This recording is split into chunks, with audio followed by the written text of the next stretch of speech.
Markus bab 13. Ketika Yesus sedang melangkah keluar dari bait suci, seorang muridnya berkata, "Guru, lihatlah batu dan bangunan yang luar biasa di sini." Yesus menjawab, "Adakah kamu melihat bangunan yang hebat-hebat ini? Tiada seketul pun batunya akan tinggal tersusun. Semuanya akan dirobohkan." Ketika dia duduk di atas bukit Zaitun setentang dengan bait suci, muridnya Petrus, Yakobus, Yohanes, dan Andreas bertanya kepadanya secara pribadi, "Katakanlah kepada kami, bilakah hal-hal itu akan terjadi? Apakah tanda-tandanya semua ini akan terjadi seperti yang telah dikatakan?" Yesus mula berkata kepada mereka, "Awas, jangan terperdaya oleh sesiapapun. Ramai akan datang dengan namaku dan berkata, 'Akulah dia.' Mereka akan membuat ramai orang terperdaya. Apabila kamu mendengar peperangan dan desas-desus peperangan, jangan gentar. Kerana hal-hal begitu harus terjadi, tetapi belum sampai waktunya akhir zaman. Bangsa akan bangkit bertarung dengan bangsa, kerajaan dengan kerajaan. Gempa bumi akan berlaku di merata-rata dan juga kebuluran. Segala ini cuma permulaan kesakitan sebelum bersalin. Berhati-hatilah tentang dirimu, kerana mereka akan mengheretmu ke hadapan majelis dan memukulmu di dalam saumaa. Kamu akan dibawa kepada pemerintah dan raja keranaku untuk memberikan kesaksian kepada mereka. Injil mesti disebarkan terlebih dahulu kepada semua bangsa. Apabila mereka menangkapmu dan menyerahkanmu kepada pihak berkuasa, janganlah khawatir apa yang akan kamu katakan. Tetapi apa yang diberitahu kepadamu pada waktu itu, tuturkanlah, kerana yang bertutur itu Roh Kudus, bukanlah kamu. Saudara akan berlaku khianat terhadap saudara, bapa terhadap anak, dan anak terhadap ibu bapa, lalu menyerahkan mereka untuk dibunuh. Kamu akan dibenci oleh semua orang kerana namaku. Tetapi sesiapa yang bertahan hingga ke akhir akan diselamatkan. Apabila kamu melihat kekejian yang membawa kebinasaan berdiri di tempat terlarang baginya, hendaklah para pembaca memperhatikan artinya. Orang yang ada di Yudea mesti lari ke pergunungan. Orang yang di atas bumbung ketika itu janganlah turun atau masuk ke rumah untuk mengambil apa-apa. Yang di ladang usahlah pulang mengambil pakaian. Malanglah ibu yang mengandung dan yang menyusui anak pada masa itu. Berdoalah semoga hal-hal itu tidak terjadi pada musim dingin. Pada masa itu akan berlaku kesengsaraan yang belum pernah berlaku sejak dunia dicipta Allah hingga waktu itu, dan tidak akan pernah berlaku lagi. Kalaulah Tuhan tidak menyingkatkan masa itu, tiada seorang pun akan selamat. Namun demikian, demi umat pilihan yang dipilihnya, masa itu disingkatkannya. Pada waktu itu, jika orang berkata kepadamu, 'Lihat, Kristus ada di sini,' atau 'Lihat, dia ada di sana,' janganlah percaya. Kerana beberapa Kristus palsu dan nabi palsu akan muncul dan menunjukkan pelbagai tanda serta keajaiban untuk memperdaya orang, kalau boleh termasuk umat pilihan.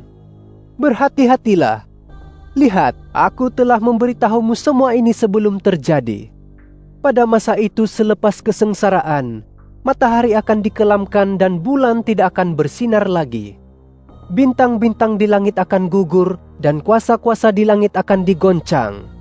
Kemudian mereka akan melihat Anak Manusia datang dalam awan penuh dengan kekuasaan dan kemuliaan yang besar.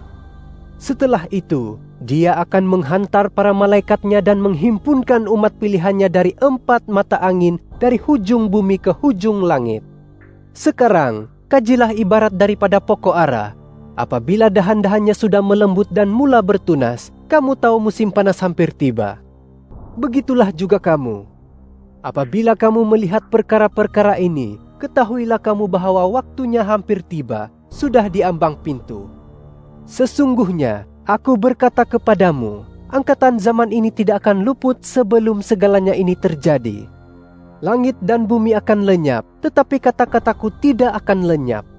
Tetapi tentang hari atau waktunya tiada siapa yang tahu, baik para malaikat di surga maupun anak, hanya Bapa yang tahu.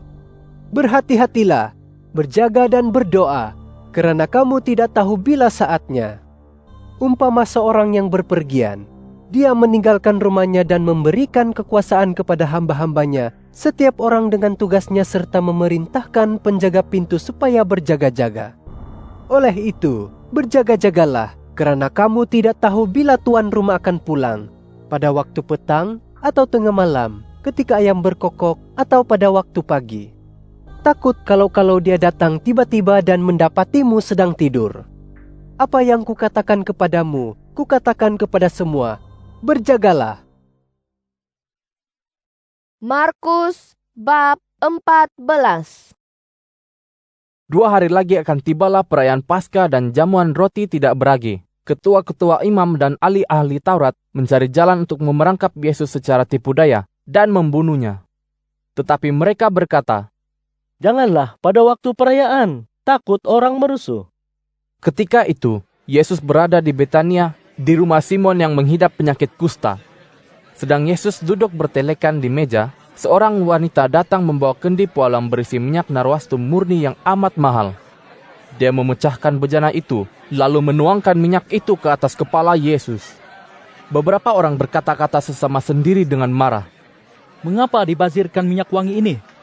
Minyak itu dapat dijual dengan harga lebih 300 keping uang dinar, dan uangnya disedekahkan kepada orang miskin." Mereka memarahi wanita itu. Tetapi Yesus berkata, Biarkan dia begitu. Mengapakah kamu menyusahkannya? Dia telah melakukan sesuatu yang baik untukku. Orang miskin akan sentiasa ada di sekitarmu, dan bila-bila sahaja kamu mahu, kamu dapat berbuat kebajikan kepada mereka. Tetapi aku tidaklah sentiasa ada bersamamu. Dia telah melakukan apa yang terdaya olehnya. Dia menuangkan minyak wangi ke atas tubuhku sebagai persiapan bagi pengebumianku. Sesungguhnya, aku berkata kepadamu, di mana-mana pun kelak Injil disebarkan di serata dunia, apa yang telah dilakukan oleh wanita ini akan dikisahkan juga sebagai kenangan kepadanya. Selepas itu, Yudas Iskariot, seorang daripada murid Yesus yang 12 itu, pergi kepada ketua-ketua imam untuk mengkhianatinya dan menyerahkannya kepada mereka. Ketika mendengar kata-katanya, mereka pun sukacita dan berjanji akan memberinya uang. Sejak itu, Yudas mencari peluang untuk mengkhianati Yesus. Pada hari pertama perayaan roti tidak beragi, ketika mereka menyembelih anak domba Paskah, para murid Yesus berkata kepadanya, "Di manakah engkau mau kami pergi menyediakan jamuan Paskah untukmu?" Dia menghantar 2 orang muridnya dan berkata kepada mereka, Pergilah ke dalam kota. Seorang lelaki yang membawa sekendi air akan menemui kamu. Ikutlah dia. Di mana dia masuk, katakan kepada tuan rumah, Guru berkata, di manakah ruang tamu untuk aku makan jamuan Paskah dengan murid-muridku? Dia akan menunjukkan kepadamu sebuah ruang besar di tingkat atas, lengkap dengan perabot dan telah siap disediakan. Disitulah kamu membuat persiapan untuk kita. Kedua-dua muridnya itu berangkat pergi ke kota dan mendapati semua seperti yang telah dikatakan Yesus kepada mereka. Lalu mereka menyediakan jamuan Paskah. Pada waktu lewat petang, dia datang bersama murid-muridnya yang 12 itu. Sedang mereka duduk menikmati jamuan, Yesus berkata, Sesungguhnya, aku berkata kepadamu, seorang daripada kamu yang makan bersamaku akan mengkhianatiku. Mereka mula berduka cita. Seorang demi seorang berkata kepadanya, Akukah orang itu? Yesus menjawab, Dia seorang daripada 12 yang mencecah roti bersama ke dalam bekas. Anak manusia memanglah harus pergi, seperti yang tersurat tentangnya. Tetapi malanglah orang yang mengkhianati anak manusia. Lebih baik baginya jika dia tidak dilahirkan. Ketika mereka sedang makan, Yesus mengambil roti, mengucap syukur, lalu memecah-mecahkan dan memberikannya kepada murid-muridnya sambil berkata, Ambillah, ini tubuhku. Kemudian, dia mengambil cawan air anggur, dan selepas mengucap syukur, dia memberikannya kepada mereka, lalu mereka semua minum dari cawan itu. Dia berkata kepada mereka, Ini darah perjanjianku yang ditumpahkan untuk ramai orang. Sesungguhnya, aku berkata kepadamu, aku tidak akan minum air anggur lagi, hinggalah pada hari aku minum yang baru dalam kerajaan Allah. Setelah menyanyikan sebuah lagu suci, mereka pun beredar ke Bukit Zaitun. Lalu Yesus berkata kepada mereka, Malam ini kamu semua akan goyah karenaku, seperti yang telah tersurat. Aku akan merebahkan gembala, dan kawanan domba akan bertempiaran. Tetapi setelah aku dibangkitkan semula, aku akan mendahului kamu ke Galilea." Petrus berkata kepadanya, Kalaupun semua yang lain goyah, aku tidak akan goyah. Yesus berkata kepadanya, "Sesungguhnya aku berkata kepadamu, pada malam ini sebelum ayam berkokok 2 kali, kamu akan menyangkalku 3 kali." Tetapi Petrus berkata dengan lebih tegas lagi, Kalaupun aku terpaksa mati bersamamu, aku tidak akan menyangkalmu. semua yang lain pun berkata demikian. Mereka sampai di suatu tempat yang dinamakan Getsemani. Yesus berkata kepada murid-muridnya, "Duduklah di sini sementara aku berdoa." Dia membawa Petrus, Yakobus, dan Yohanes bersamanya, dan dia mula berasa gundah dan resah. Dia berkata kepada mereka, "Jiwaku sungguh duka cita, bagaikan mati. Duduklah di sini dan berjagalah." Dia pergi jauh sedikit lagi, lalu merebahkan diri ke tanah, dan berdoa kalau dapat saat itu diedarkan daripadanya. Katanya, "Aba, Bapa, segala-galanya dapat kau lakukan. Edarkanlah cawan ini daripadaku. Namun demikian, bukanlah kehendakku tetapi kehendakmu yang terlaksana." Kemudian dia kembali kepada murid-muridnya dan mendapati mereka tertidur. Lalu dia berkata kepada Petrus, "Simon, kamu tidurkah? 1 jam pun kamu tidak dapat berjaga? Berjaga dan berdoalah, takut nanti kamu tergoda. Memang rohani rela, tetapi jasmani lemah." Dia pergi berdoa lagi dengan kata-kata yang sama. Apabila dia kembali, didapatinya mereka telah tertidur lagi karena mata mereka amat mengantuk. Mereka tidak tahu apa yang hendak dijawab kepadanya. Setelah dia datang kepada mereka bagi kali ketiga, dia berkata, "Adakah kamu masih tidur dan berehat? Cukuplah, waktunya sudah tiba. Lihat, Anak Manusia sedang dikhianati dan diserahkan ke tangan orang berdosa. Bangunlah, mari kita pergi. Lihat, pengkhianatku sudah tiba." Sesaat kemudian, ketika dia masih berkata-kata, seorang daripada muridnya yang 12 itu, yaitu Yudas, datang dengan orang yang sangat ramai dan bersenjatakan pedang serta belantan. Mereka datang daripada ketua-ketua imam, ahli-ahli Taurat, dan tua-tua. Pengkhianat Yesus telah menetapkan satu isyarat dengan mereka. Yang kucium nanti, itulah dia. Tangkap dia dan bawalah dia pergi dengan selamat.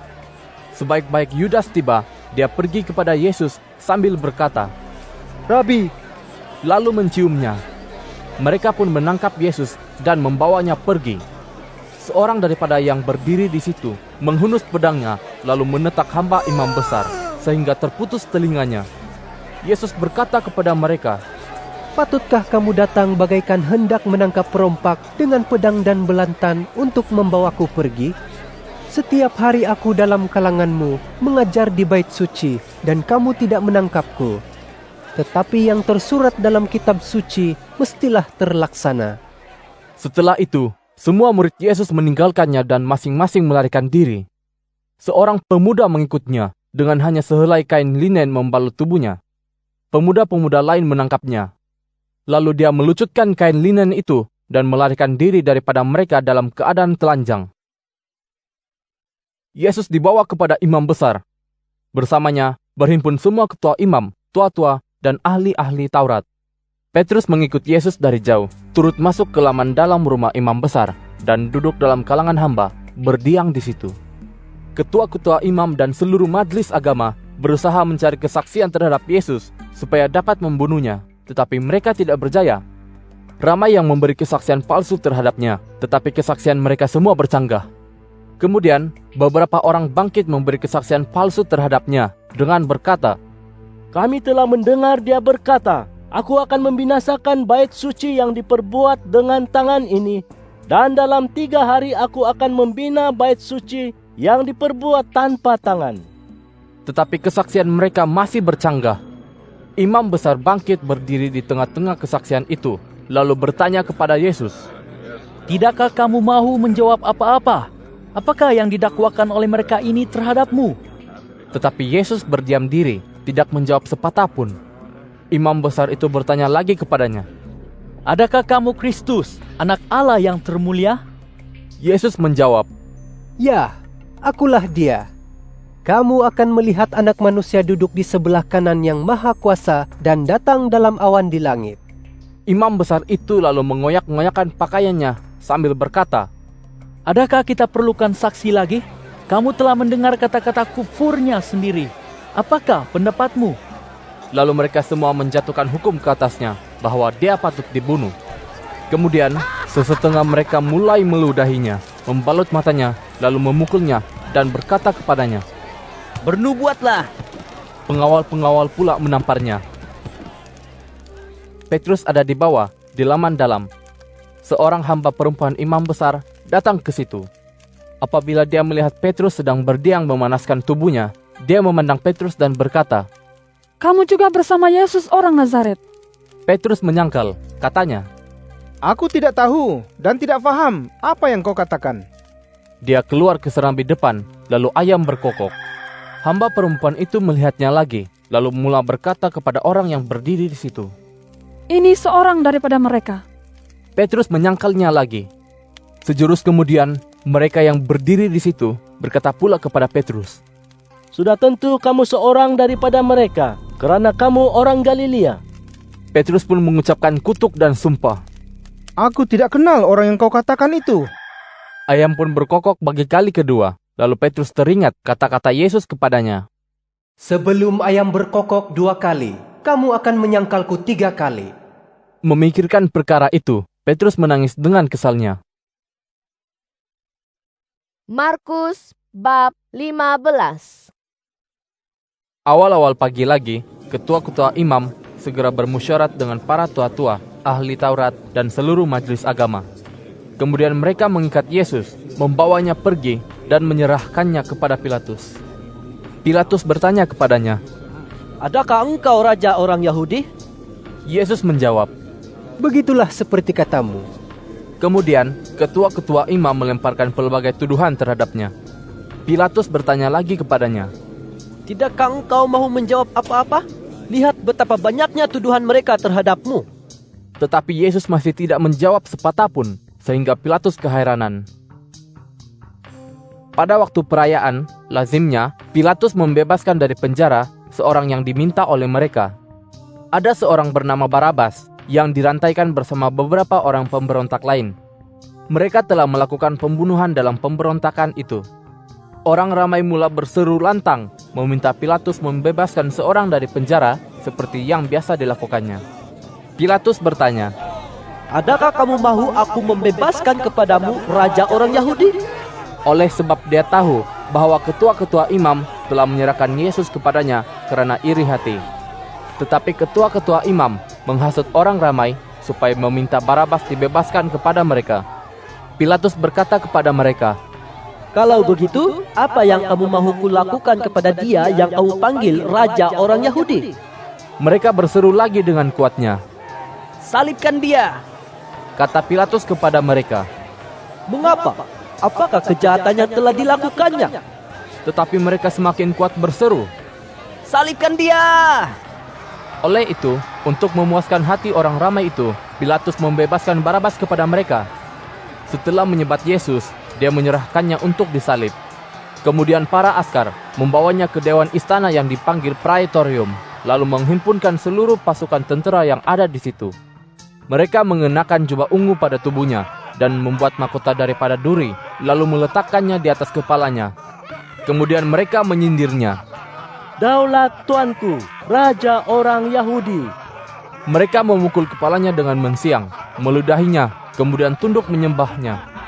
Setelah mempermain-mainkannya, mereka melucutkan jubah ungu itu dan mengenakan semula pakaiannya. Lalu mereka membawanya untuk disalib. Ketika itu, seorang yang bernama Simon, orang Kirene, bapa kepada Alexander dan Rufus, sedang lalu di situ. Dia baru saja datang dari luar bandar. Kemudian, mereka memaksanya mengangkat salib Yesus. Mereka membawanya ke tempat yang dipanggil Golgota, bermaksud tempat tengkorak. Kemudian mereka memberinya air anggur bercampur mir, tetapi dia enggan meminumnya. Setelah mereka menyalibnya, mereka membahagikan pakaiannya antara mereka dengan membuang undi. Mereka menyalibnya pada jam ketiga. Tuduhan terhadapnya tertulis di atas, Raja orang Yahudi. Mereka menyalib 2 orang perompak bersama Yesus, seorang di kanan dan seorang di kirinya. Dengan demikian, terlaksanalah apa yang tersurat dalam kitab suci. Dan dia digolongkan dengan penjahat. Semua orang yang lalu di situ menggeleng-gelengkan kepala sambil mengejek Yesus. Mereka berkata, Kamu mahu memusnahkan bait suci dan membinanya semula dalam 3 hari. Sekarang turunlah dari salib itu dan selamatkanlah dirimu. Begitu jugalah ketua-ketua imam dan ahli Taurat turut memperolok-olokkan Yesus. Mereka berkata sesama sendiri, Dia menyelamatkan orang, tetapi tidak dapat menyelamatkan dirinya sendiri. Kiranya Kristus ini, Raja Israel, turunlah dari salib, supaya kami melihat dan percaya kepadanya. Orang yang disalib bersama Yesus pun mencelanya. Pada jam ke-6 hingga jam ke-9, seluruh negeri itu diselubungi kegelapan. Pada jam ke-9, Yesus berseru dengan suara yang lantang, Eloi, Eloi, lama sabachthani. Artinya, Ya Allahku, mengapa kau tinggalkan aku? beberapa orang di situ mendengar seruan itu dan berkata, Dengarlah, dia memanggil Elia. Seorang daripada mereka berlari mengambil span, lalu mencelupnya ke dalam air anggur masam. Kemudian dia mencucukkan span itu di ujung sebatang bensiang dan menawarkannya kepada Yesus untuk minum, sambil berkata, Kita menunggu kalau Elia datang menurunkannya dari salib. Yesus berseru dengan kuat, lalu menghembuskan nafas terakhir. Sejurus kemudian, tirai di dalam bait suci terbelah 2, dari atas hingga ke bawah. Ketua tentara yang berdiri di hadapan salib itu melihat semua ini lalu berkata, Benarlah, dia anak Allah. Beberapa orang wanita menyaksikan segala-galanya dari jauh. Antara mereka ialah Maria Magdalena, serta Maria ibu Yakobus muda, dan Yoses, serta Salome. Mereka wanita yang mengikut dan menolong Yesus ketika dia di Galilea. Ada ramai juga wanita yang datang dengan Yesus ke Yerusalem. Hari sudah lewat petang. Hari itu hari persediaan, yaitu sehari sebelum hari Sabat. Yusuf dari Arimatea, seorang ahli terkemuka Majus agama yang sedang menunggu kerajaan Allah, datang lalu memberanikan hatinya menghadap Pilatus dan memohon untuk mengambil jenazah Yesus. Pilatus heran mendengar Yesus sudah pun meninggal dunia, lalu memanggil ketua tentara dan bertanya sama ada Yesus sudah meninggal. Setelah mendengar laporan ketua tentara itu, dia pun menyerahkan jenazah Yesus kepada Yusuf. Yusuf membeli kain linen yang baik, menurunkan jenazah Yesus dan mengafankannya dengan kain itu. Dia membaringkan jenazah itu di dalam sebuah makam yang telah digali di permukaan batu pejal, lalu menggulingkan sebuah batu besar menutup pintu makam itu. Maria Magdalena dan Maria ibu Yoses memerhatikan tempat makam itu. Markus bab 16. Setelah tamat hari Sabat, Maria Magdalena, Maria ibu Yakobus, dan Salome membeli ramuan rempah untuk melumuri jenazah Yesus. Pada awal pagi hari pertama minggu itu, mereka sampai di makam itu ketika matahari terbit. Mereka berkata-kata sesama sendiri, Siapa yang akan menggulingkan batu daripada pintu makam untuk kita? Apabila mereka memandang makam itu, mereka mendapati batu yang sangat besar itu telah pun digulingkan. Mereka masuk ke dalam makam itu dan melihat seorang pemuda berjubah putih sedang duduk di sebelah kanan. Mereka sungguh terkejut dan ketakutan. Tetapi dia berkata kepada mereka, Jangan takut. Kamu mencari Yesus orang Nazaret yang telah disalib. Dia telah bangkit semula. Dia tidak ada di sini. Lihatlah tempat mereka baringkan jenazahnya. Tetapi pergilah, beritahu murid-muridnya termasuk Petrus, bahwa dia mendahuluimu ke Galilea. Di sana kamu akan melihatnya, seperti yang telah dikatakannya kepada kamu. Mereka pun segera keluar dan berlari meninggalkan makam itu, karena mereka gemetar dan keheranan. Mereka tidak berkata apa-apa kepada sesiapa, karena mereka takut. Setelah Yesus bangkit semula pada awal pagi hari pertama minggu itu, pertama sekali dia menampakkan dirinya kepada Maria Magdalena, yang telah disembuhkannya daripada dirasuk 7 roh iblis dahulu. Maria pun pergi memberitahu murid-muridnya yang sedang berkabung dan menangis. Ketika mendengar bahwa Yesus hidup dan telah dilihat oleh Maria, mereka tidak percaya. Selepas itu, dia menampakkan diri dengan cara lain kepada 2 orang daripada mereka ketika mereka sedang berjalan ke desa. Kedua-dua orang murid Yesus itu segera pergi memberitahu yang lain, tetapi mereka juga tidak percaya. Kemudian, Dia menampakkan diri kepada kesemua muridnya yang 11 itu ketika mereka sedang makan. Dia menegur sikap mereka yang tidak percaya dan keras hati, karena mereka tidak mempercayai orang yang telah melihatnya setelah dia bangkit semula. Dia berkata kepada mereka, "Pergilah ke serata dunia dan sebarkan Injil kepada setiap insan. Sesiapa yang percaya dan dibaptiskan akan diselamatkan, tetapi sesiapa yang tidak percaya akan dihukum. Tanda-tanda ini akan menyertai mereka yang percaya. Dengan namaku mereka akan menghalau roh-roh iblis, dan mereka akan bertutur dalam bahasa-bahasa baru. Mereka akan memegang ular tanpa mudarat. Kiranya mereka terminum racun, mereka tetap selamat. Mereka akan meletakkan tangan pada orang sakit dan orang itu akan sembuh." Setelah Tuhan Yesus berkata-kata dengan mereka, dia disambut naik ke surga, lalu duduk di kanan Allah. Para muridnya pergi menyampaikan perkabaran Injil di serata dunia. Tuhan bekerja bersama mereka, mengesahkan firman dengan iringan tanda-tanda ajaib.